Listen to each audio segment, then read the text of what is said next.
Smoothie King asks, what's that sound? That's the sound of hearts popping out of your eyes when you see Smoothie King's all-new smoothie bowls. These Power Pack beauties are just waiting to be spooned. Our smoothie bowls start with acai or pitaya and are handcrafted with fresh toppings like sliced bananas, sweet berries, ripe mangoes, crunchy Purely Elizabeth granola, and a savory peanut butter drizzle. That's the sound of a smoothie bowl being made fresh, just for you. The new Smoothie Bowls menu, only at Smoothie King. So, you open Google Chrome on your phone, you're rushing to buy tickets to a concert that all your friends are going to. Picture yourself now, crowd surfing to the front, being invited onto the stage, backstage the world tour, and before you know it, you're dancing in Tokyo. Wait, what? 3 tickets left? It's a good thing your saved payment details autofill quickly and securely.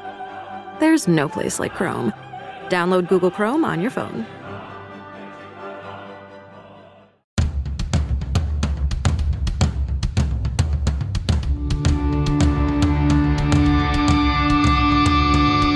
Hey, what's up? This is Sully from Godsmack. Strap on those boots, baby, because you are now in the trenches of the war room with the one and only Mistress Carrie right here on the Mistress Carrie podcast. What's up? This is Joe Rogan, and you're listening to Mistress Carrie. Her hair so lovely. Pretty eyes. Hey, this is Brent from Shinedown, and you're listening to Mistress Carrie. Hey, Carrie, go put your bra on, girl. Hey, this is Steven Tyler, and you be listening to the baddest bitch in Boston, Mistress Carrie. What's up? This is Aaron from Stain, and you're listening to Mistress Carrie. Hi, everybody. This is Dave Grohl from the Foo Fighters, and you're listening to the one, the only Mistress Carrie. Hey, this is David from the band Disturbed, and you're listening to the baddest bitch in Boston, Mistress Carrie. Hi, Bruce Dickinson here from Iron Maiden. Yes, indeed, Miss Whiplash herself, Mrs. Carrie, is here to unchain your brain. Hi, this is Flea from the Red Hot Chili Peppers. You're listening to Mistress Carrie. This is Dennis Leary. You are listening to my favorite, Mistress Carrie. Hey, this is Corey from Stone Sour, and you have the privilege of listening to Mistress Carrie. Oh, God. Oh, yeah. Hey, it's Mistress Carrie, reporting for duty from MCHQ for episode 154 of the Mistress Carrie podcast. And before we get to this week's guest, Ian Hunter, I want to remind you about some of the new things you can find in the online shop at mistresscarrie.com, including Mistress Carrie guitar picks and the all-new Slate Cocktails in the War Room coasters. It's a set of 4 that are veteran-made.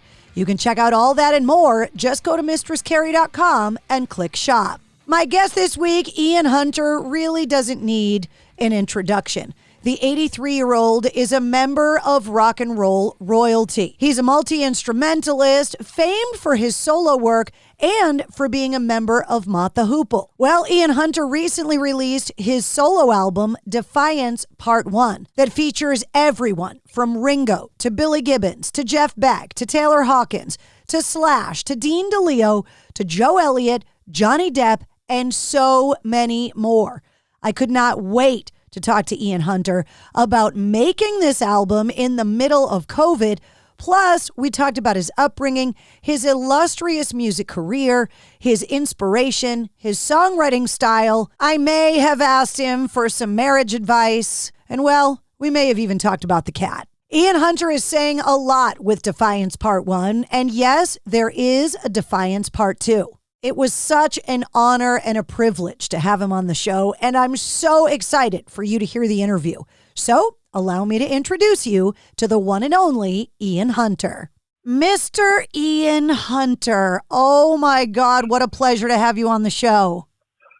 Oh, thanks for having me. Congratulations on the release of your new album, and I love that it's only Part 1. Defiance Part 1 just came out. Congratulations.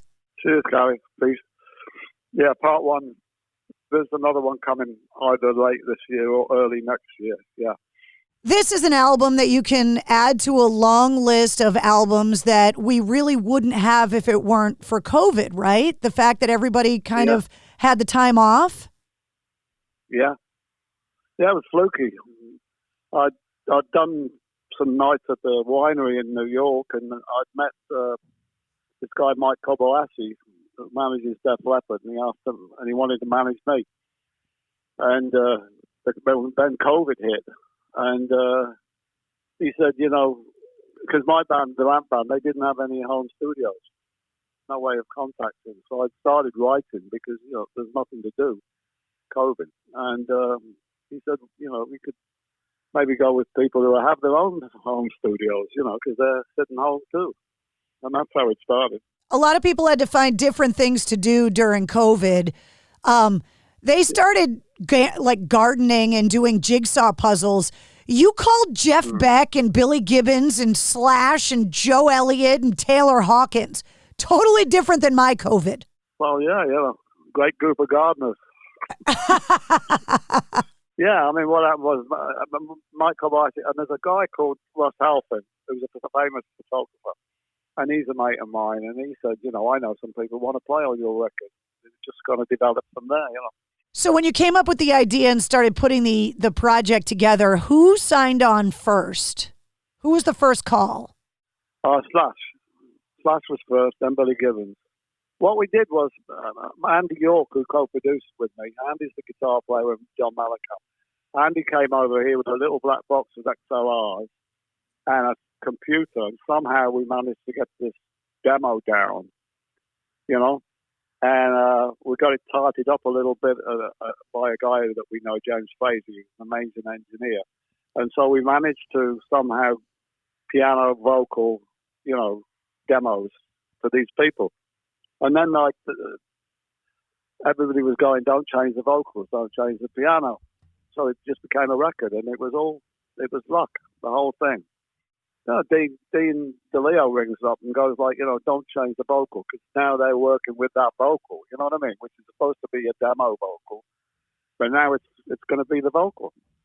So in short, we just had a lot of luck, and it was we only had one pair of earphones between us. Andy was having to listen to me sing a cappella with no backing whatsoever, and I'm like, how was that? He's going, yeah, fine, but all he could hear was me, nothing else. It was all very do-it-yourself, but we got lucky, and it worked out. I talked to Slash in the height of COVID, and he was doing Legos, so it's a good thing that you called. Yeah, exactly. I mean, it was pure luck. The lineup on this album is a who's who of rock and roll. And when you look at the names, since you recorded the album, we've lost not only Jeff Beck, but also Taylor Hawkins. Do you mind talking about the experience of working with those guys and your friendship with those guys? Well, I didn't know Jeff. I'd met him a couple of times over the years, but then he started working with Johnny Depp, and I knew Johnny. And Johnny said, Jeff and I are up for doing a couple if you want it, and that's how that came about. And with Taylor wanted to do part one and part two. He wanted to do everything. And the guy's like an encyclopedia. I mean, unlike Joe Elliot, he just knows everything that's ever been done. And his enthusiasm is tremendous. I'm still got him on the phone, going on about tracks that came from my solo album. He just knew everything. And it's 50 years old, I didn't know that he had other problems. To me, he sounded fantastic. Great on the phone all the time, And Jeff, well, I worked with Mick Ronson for 17 years, and Mick idolized Jeff Beck, One of the greatest, if not the greatest. You bring up Johnny Depp. I had a chance to sit down with Alice Cooper, who is in the Hollywood Vampires. He was singing the praises of Johnny Depp's guitar playing abilities, saying that he trades leads with Joe Perry from Aerosmith like it's nothing. Is he really that good of a guitar player? Yeah, he's good. He got up with me a couple of times, and my band loved what he did. He listens. So he like on this record, he creates an aura. Jeff does he's playing slide on it. He's playing rhythm on it. He's got this whole particular little thing, and then he's singing harmonies on it. No, the guy, he was a musician before he was an actor. He was in bands in Florida. When they say Johnny can't play, he can play, and he's fine. Plus, he's a great guy. There's so many albums, so many songs in your career, and so many instruments. And I'm fascinated by musical ability because my musical career began and ended with the clarinet and the marching band in high school. And I'm fascinated with the concept of whether or not this is genetic or if it's learned. Do you come from a musical family? No. Opposite. Nobody likes what I do. My grandma, maybe. My grandma on my father's side, I think she had a banjo and a ukulele up in Scotland, you know. But no, none of my dad was a policeman, you know. I had to get out when I was 16, you know, the usual father-son thing, you know. No, there's no music. Actually, my grandson is a drummer with a band called Chasing Mallory, and they're pretty good. Google them. So what was your first instrument? What did you play first, and who gave it to you? My father's brother gave me an acoustic guitar. It was like a bow and arrow when I was about 14, so you couldn't play it. Strings were too far off the fret. So I blood all over the place. And then I wound up on bass, semi-pro bands, various semi-pro bands. And then I met a guy called Freddie Fingers Lee in a pub. And he played with Screaming Lord Sutch. And so I got my own little semi-pro band. He joined my band. He took over. We became Freddie Fingers Lee. And I wound up on bass. We started going to places like Hamburg, Kiel, Eckenflirty, Duisburg. And these were gigs where you played 7 nights a week, sometimes 7 hours a night, you know. And that slowly got better and better. And I began to think, maybe I could do this, you know, professionally as opposed to semi-pro and working in the factories, you know. And it just slowly developed that way. There's a difference between playing instruments and being a songwriter. When did you realize that you could write songs? With Freddie Fingers Lee. He said, you know, you can write a song, which meant a lot to me at the time, you know, because up till then nobody said anything. He said, just don't sing them. Because Fred was a really good singer, you know. He didn't want you to take his gig. Well, I'm thinking I want to sing them too, you know. and eventually, you know, I got with Mott the Hoople, and you know, I was on piano with Mott at the side, and then got the manager, you know, said, I want more of a Mick Jagger, you know. So then I had to go to the front, and then I sort of started playing guitar and singing. And it's just a series of flukes. Did you ever take lessons, or are you completely self-taught? Because you play a ton of instruments. No, I never took a lesson. I actually went into a car park once. There was a guy in a car park.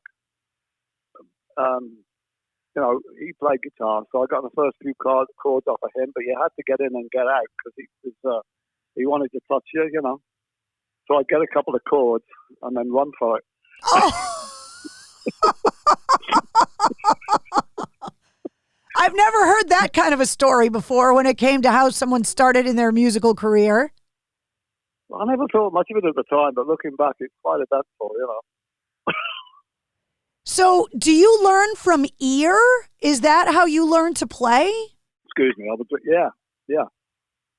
Just picked it up along the way, you know. It's unbelievable to me how many legends in music don't know how to read music, and they just kind of picked it up and inherently knew what they were doing. With songwriting, it's better you don't know. As soon as you know, like on piano, I wrote all the way from Memphis all the way to Stone on the black notes, because I didn't know anything about the black notes. Once I knew what was relevant, I stopped writing. It's the discovery process with an instrument. Every instrument's got a song in it. You pick it up, and it's got a song in it. And, when I was learning how to play piano, you know, songs came on the white notes. And then it's like, nothing coming on the white, I'll have a look at the black notes. And I sort of learned that way. Do it yourself.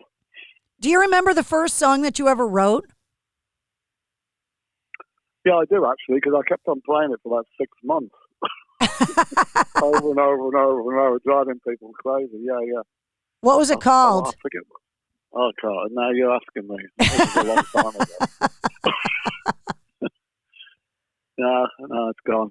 I had you know, you could get old pianos in London for 30 bob, you know, like a couple of bucks. An old piano.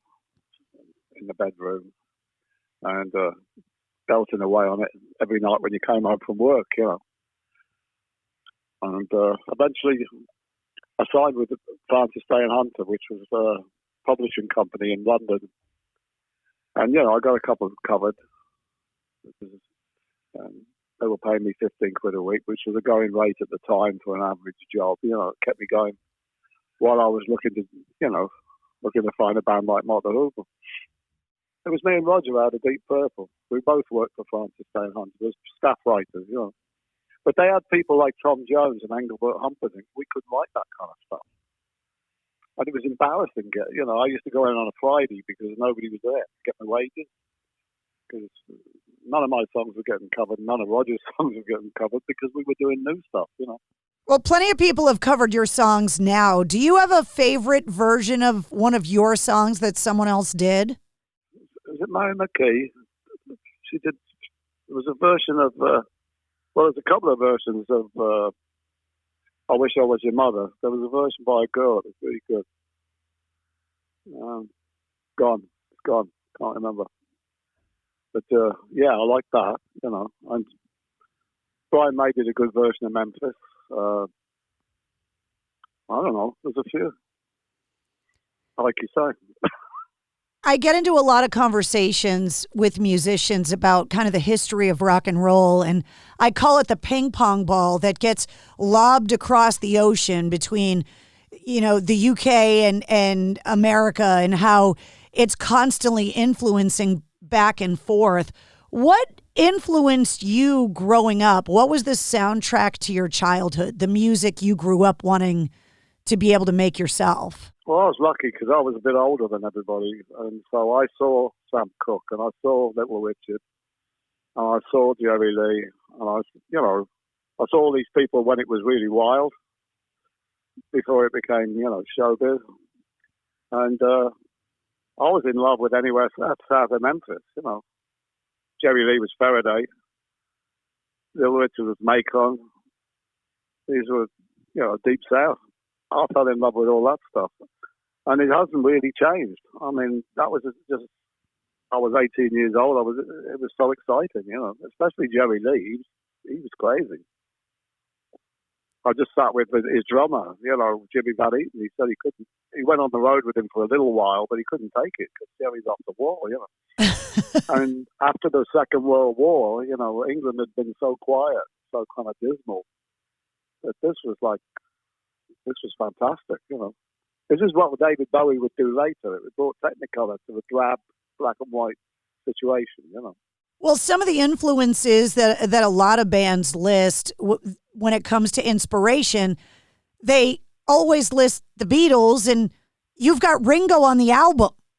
Yeah, I'd worked with Ringo one of his tours, you know, 20 years ago, like 2001, something like that. And we were downstairs doing the demos, and the speed was around 117, which is Ringo's speed. And I just thought, let's send it to him, you know. Because Ringo's like, if he likes it, he'll do it. If he doesn't like it, he won't do it, you know. Fortunately, he liked it, and it came back spot on, you know. He's still a fantastic drummer, one of the best in the world.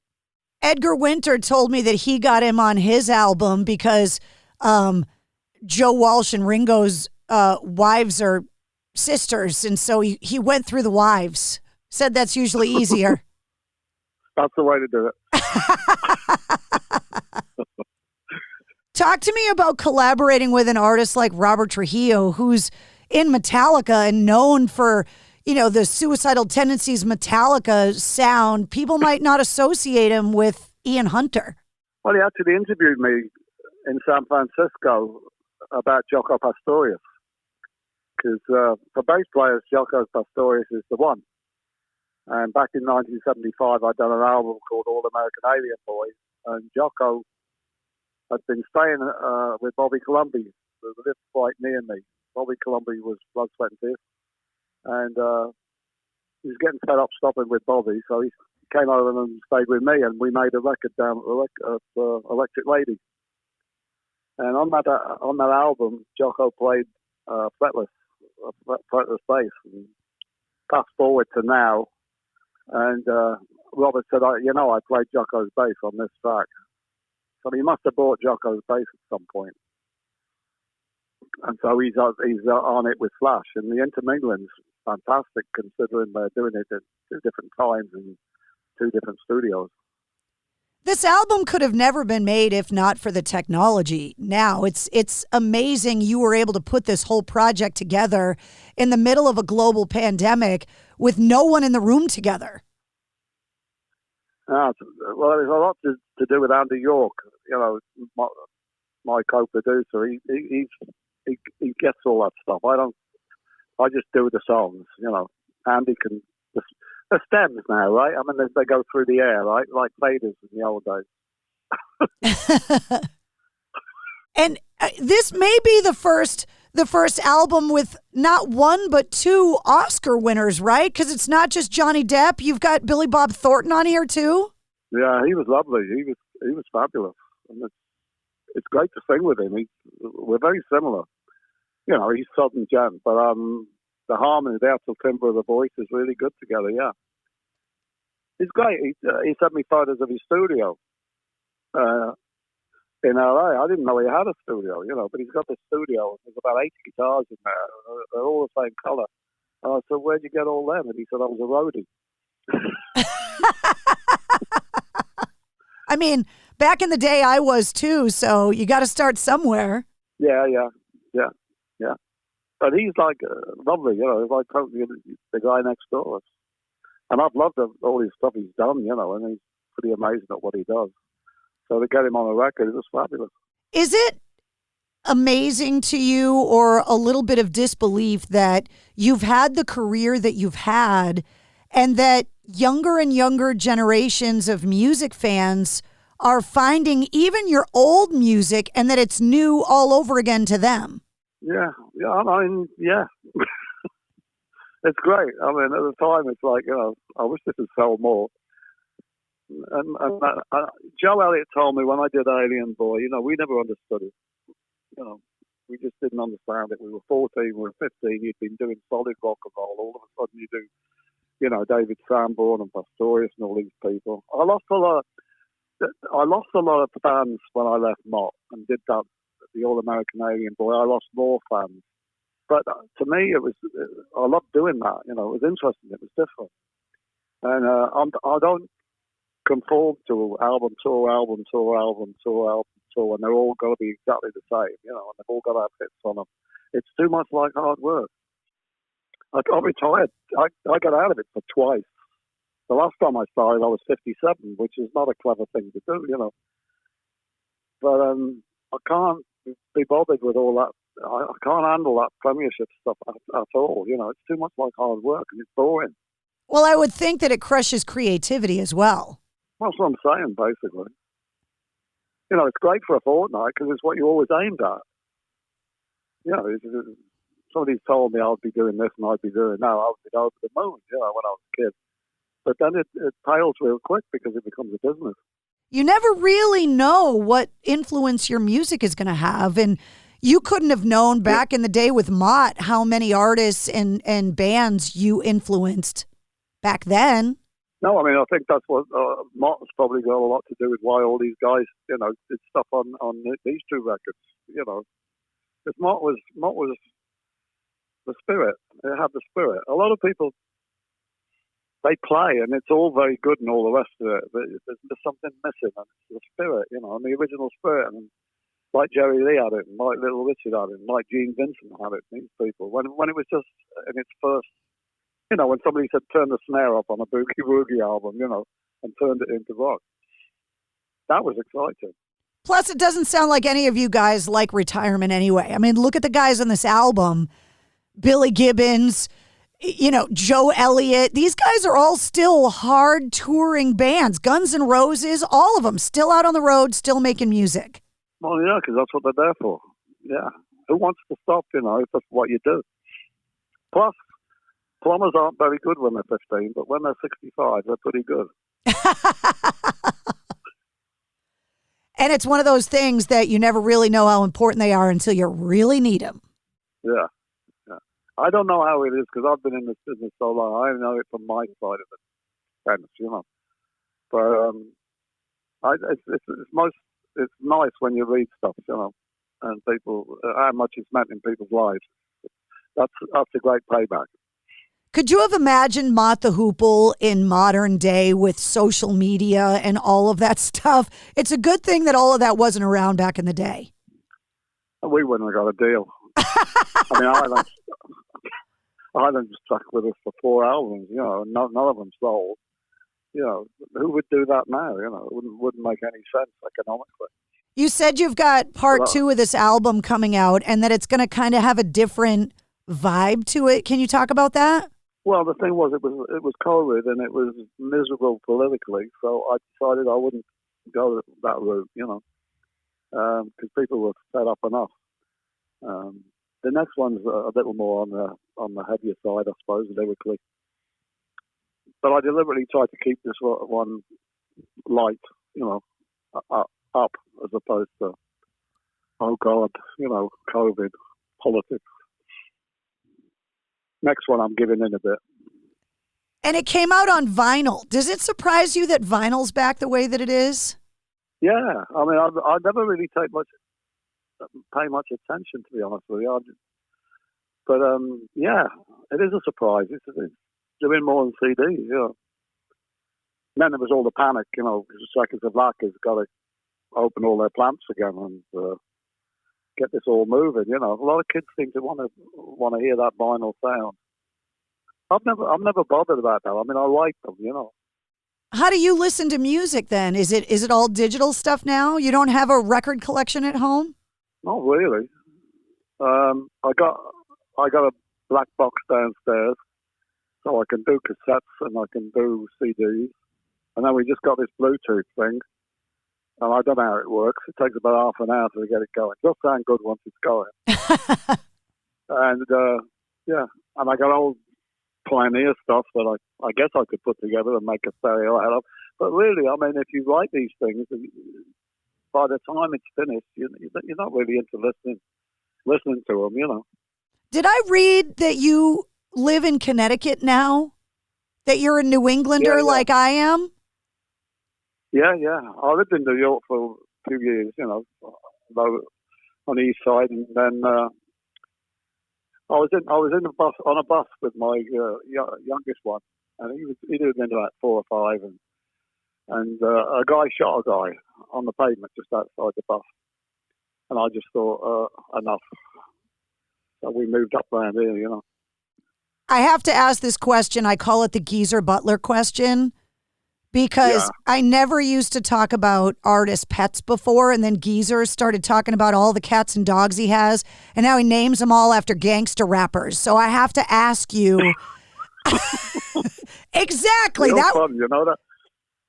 that was my reaction when he said it, and now I have to ask everybody about their pets. Do you have cats and dogs at home? No, we don't, because we had them all our lives. Trudy and me have been together 50 years, and we had shepherds, nothing but shepherds. Some of them were real shepherds, and some of them were phony shepherds, but they were all big, But the last one died when we were in England touring, and I don't like. It's like having a kid go in a different country, It's not much fun. Plus, we're getting on a bit, so we don't want dogs crapping all over the place. And we had a cat called Stinky who hated me for 21 years.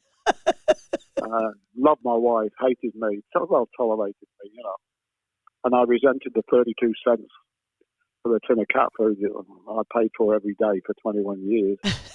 So that was the only cat we ever had. Yeah, Stinky. I got married in the height of COVID, so I'm still kind of a newlywed. You've been married for 50 years. Do you have any marriage advice for me on how to make it last that long? Well, just tell him to do as he's told. That's what I do. He's a Marine. I don't think that's going to work for me. It does. The harder they look, the softer they are inside. Don't worry about it. Before I let you go, I have to ask you this question because I ask all songwriters that come on the show this question. It's such a foreign concept to me because I've tried to write songs and I just can't. So this is a songwriting craft question. Is there a song, regardless of genre or artist, that you look at as a perfect example of songwriting? A song that is so good in its craft that you wish you wrote it yourself? Oh, there's been a few, I mean, the first one comes to mind is when I was a kid, was The Nightingale Sang in Berkeley Square, because that was about a square in London, and I always imagined London to be this magic place, and because I lived like 300 miles from London, That was an amazing song. But over the years, people have put all kinds of stuff I've loved, Lorraine Ellison, Stay With Me Baby, that's a killer. Yeah, there's a lot of songs I'd love to have written. Simpler the better, like Knocking on Heaven's Door, Yesterday. Yeah, simple song. But why didn't I think of that? It seems to be an answer people give me, is that the simpler the better. Yeah. They are. I mean, that's the simpler with a twist. That's the art of it. That's the whole art of it. Once Bitten, Twice Shy is really, really good because it's just got that little chord change that makes the difference from it being ordinary, Simpler the better.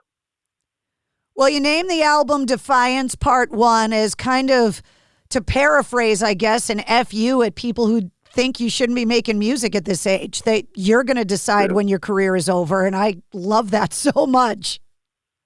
Well, I think that's everybody's prerogative, right? But yeah, you get that because it's the obvious one, especially when you're doing national or maybe a more ordinary kind of press, the less musical press. You're going to get that all the time, and it is irritating. But then again, a lot of people suffer from prejudice, so I shouldn't complain. Well, it was such a pleasure to have you on the show, Ian. It was so great to hear you talk about all of the amazing artists that you have on this unbelievable album. Defiance Part 1 is available everywhere, and we'll look for Defiance Part 2 sometime this fall. Yeah, and look, it's a pleasure to be on it. You're good. Are you gonna take this album on the road? Is it even possible with all the people you've got on it? I don't think so. I got to finish Part 2. It's about 60%. And then we'll see what happens, probably next year. Thank you so much. Have a great rest of your day. All right, my love. Thanks for having me. I just want to make sure to point out that Ian Hunter just called me my love. There he is, the one and only Ian Hunter. His new album, Defiance Part 1, is available everywhere. And you can check out the tracks. Just go to the show notes of this episode and click the link for the corresponding playlist. I make a playlist for every full-length episode of the podcast that's full of the music that my guest and I talk about in the interview. And the whole Defiance Part 1 album is right there. You'll also find all of Ian Hunter's links and all the Mistress Carrie links too. And if you liked what you heard, don't forget to like, follow, and subscribe to the Mistress Carrie podcast. New full-length episodes come out every Wednesday. Plus, every weekday, you get the sit rep. All of your rock news, music headlines, and entertainment updates boiled down to around 5 minutes. And you never know when we're going to release a bonus episode. Join me live every Tuesday night at 8:30 Eastern on my official Facebook page for my video show, Cocktails in the War Room. And you can always find me on the radio on The Mistress Carrie Show. Get the details on all that and more at mistresscarrie.com. The Mistress Carrie Podcast, a proud member of the Pantheon Podcast Network.